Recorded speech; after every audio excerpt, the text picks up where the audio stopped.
Assalamualaikum warahmatullahi wabarakatuh. Alhamdulillahirabbil alamin. Alhamdulillahilladzi hadana li hadza wa ma kunna linahtadiya laula an hadanallah. Asyhadu an la ilaha illallah wahdahu la syarikalah wa asyhadu anna Muhammadan abduhu wa rasuluh la nabiyya ba'da. Allahumma shalli wa sallim ala nabiyyina Muhammadin wa ala alihi wa sahbihi ajma'in, amma ba'du. Pemirsa sekalian yang dirahmati oleh Allah Subhanahu wa taala, puji syukur kita panjatkan kepada Allah pada kesempatan kali ini kita bisa mampu berjumpa kembali. Salam dan salam tidak lupa kita haturkan kepada Nabi kita Nabi Muhammad sallallahu alaihi wasallam.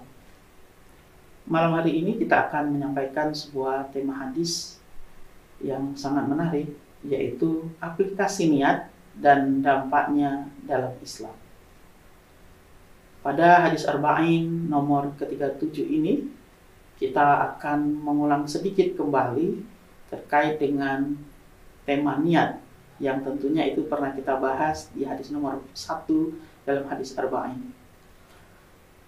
Pada tema ini, kita akan membicarakan bagaimana dampak dari aplikasi sebuah niat itu.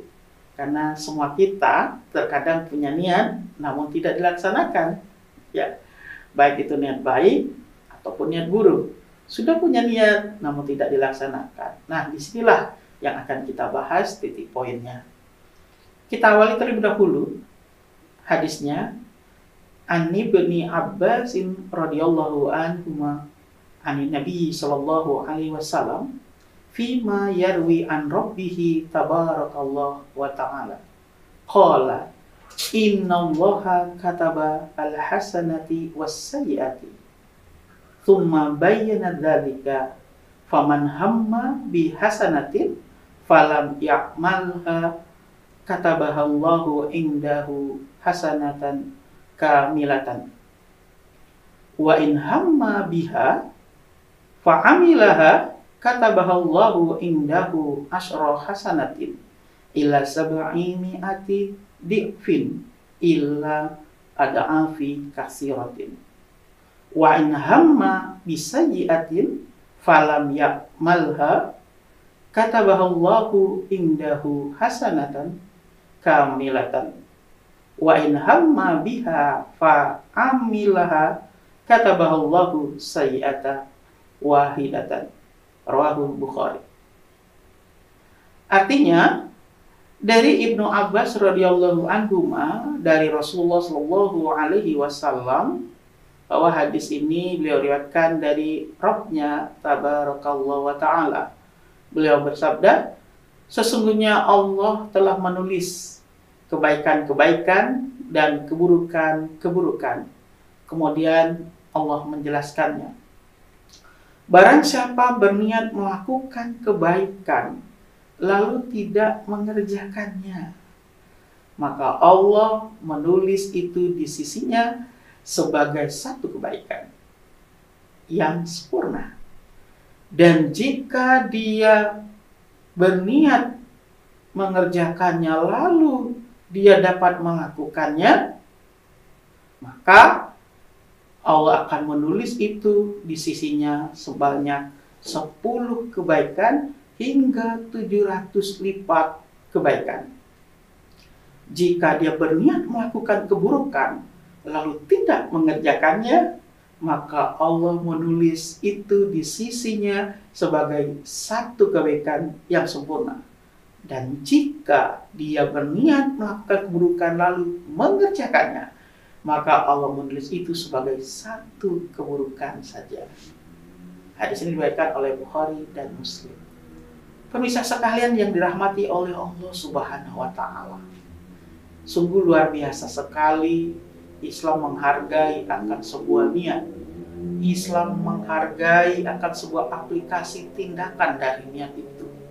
Dan menariknya, Islam tidak serta-merta menghukum orang yang berniat ketika dia berniat untuk melakukan keburukan atau kejahatan.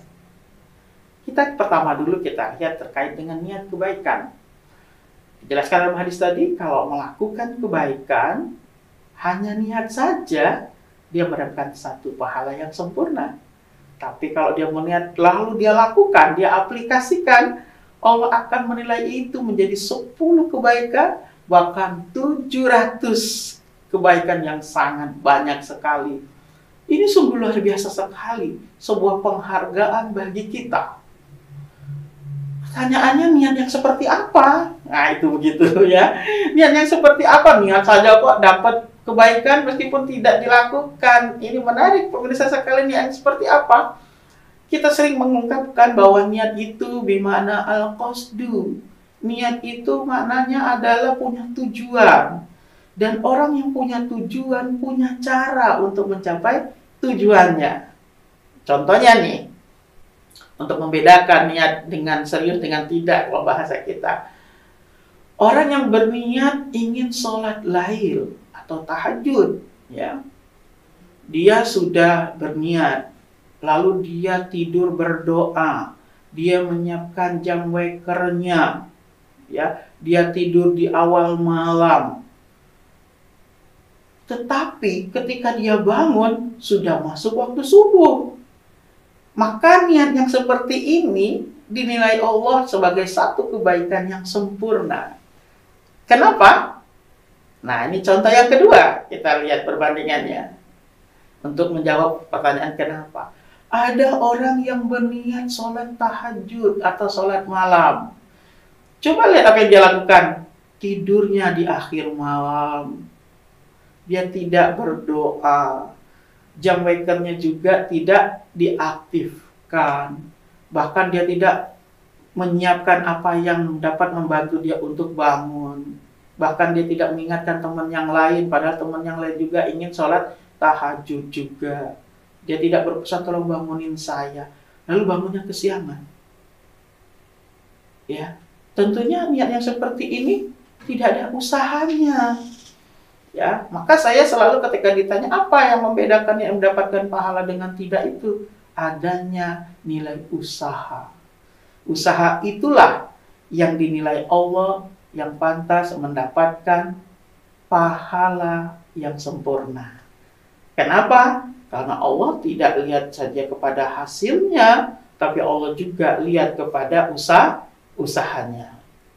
Dan kita bisa buktikan ketika hadis ini berlanjut. Apabila seseorang itu punya niat melakukan kejahatan, ya, tapi dia tidak melakukannya, maka dia mendapatkan satu pahala. Tapi kalau tidak jadi melakukannya, maka dia dapat satu pahala. Kalau dia lakukan, maka dia mendapatkan satu keburukan. Nah, ini menarik, ya. Nah, kita lihat di sini perbandingannya. Kenapa kok orang berniat melakukan kejahatan nggak jadi nih? Kok dapat pahala? Ya itu tadi. Kalau orang berniat melakukan kejahatan, sama. Ya, an-niyatu bimana al-qasdu. Dia sudah menyiapkan nih, dia punya tujuan. Kalau ada tujuan, punya rencana-rencana. Dia sudah siapkan kapan mau melakukannya. Dia sudah siapkan strateginya. Dia bahkan sudah siapkan alatnya. Tetapi dia tidak jadi melakukannya. Muncul kesadaran pada dirinya. Nah, itulah yang bernilai sehingga dia mendapatkan satu pahala kebaikan. Tetapi kalau dia melakukan kejahatannya tadi, dia hanya dihitung satu keburukan. Subhanallah, para pemirsa sekalian. Sungguh luar biasa sekali Allah sayangnya kepada kita. Satu keburukan, hanya dihitung satu keburukan saja. Tapi kalau kebaikan bisa dihitung sampai 700 kali lipat. Pemirsa sekalian yang dirahmati oleh Allah Subhanahu wa Ta'ala, banyak sekali kebaikan-kebaikan yang bisa kita lakukan dalam kehidupan kita ini. Bahkan banyak sekali kesempatan kita untuk mendapatkan pahala di dunia ini, meskipun dengan hanya bermodal niat. Maka jangan pernah kita khawatir, jangan merasa kita takut untuk berniat. Namun tentunya bukan hanya berniat, diiringi dengan usaha-usaha. Meskipun itu tidak terjadi, Allah menghargai niat kita itu karena sudah ada pergerakan usahanya. Dan kalaulah kita ingin melakukan kejahatan, sudah menyiapkan segala sesuatu, maka berpikirlah akibatnya. sehingga akhirnya perbuatan buruk itu tidak terjadi dan menjadi pahala bagi kita. Kebaikan-kebaikan sekecil apapun dihargai oleh Allah Subhanahu wa Ta'ala, walaupun sebesar zarah pun. Kita sudah tahu ayatnya, faman ya'mal mithqala dzarratin khairan yarah. Siapa yang berbuat kebaikan sebesar zarah pun, itu ada nilainya, ada balasannya. Maka mulai kita lihat dari di mana kita tinggal, kebaikan apa yang bisa kita lakukan. Kita naikkan, tingkatkan di mana kita berpergian, kebaikan apa yang bisa kita lakukan. Mulai dari perjalanannya sampai ke tempat tujuan, kita lihat kebaikan apa yang bisa kita lakukan.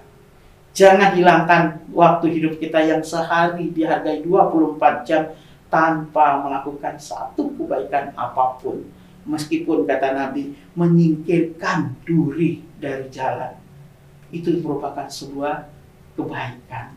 Oleh karena itu, mari para pemirsa sekalian, jangan sia-siakan kesempatan ini.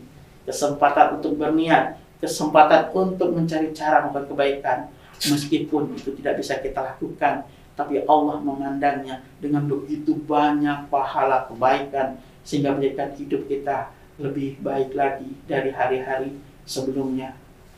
Lakukan apa yang bisa kita lakukan selama itu kebaikan. Jauhkan diri kita semampunya selama itu keburukan. Apa yang kita lakukan hari ini merupakan tanda bagaimana kehidupan kita di hari esok. Kesuksesan kita di hari esok, bahkan di akhirat nanti, tergantung dengan amalan yang kita lakukan mulai dari hari ini. Nasrun minallah wa fathun qarib. Wassalamualaikum warahmatullahi wabarakatuh.